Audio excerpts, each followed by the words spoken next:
Solapur news 24 मध्ये आपलं स्वागत आहे। आजच्या प्रमुख बातम्यांवर एक नजर टाकूया। काल रात्री सोलापूर शहरात अंतर्गत MIDC पोलीस स्टेशनमध्ये एक फिर्यादी येऊन फिर्याद दिलेलं होतं। त्यांच्या मुलीला त्यांच्या घराजवळ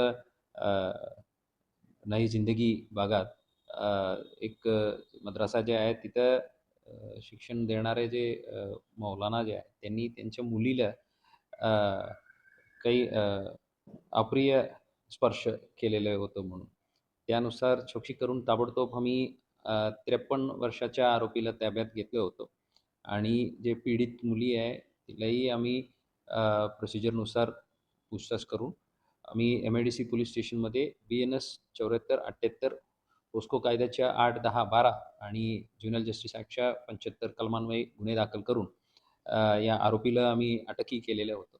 आज या आरोपीला आदरणीय कोर्टासमोर हजर करून 2 दिवस पोलीस कस्टडी मिळालेल्या आहेत। त्याच्यावर पुढील तपास चालू आहे।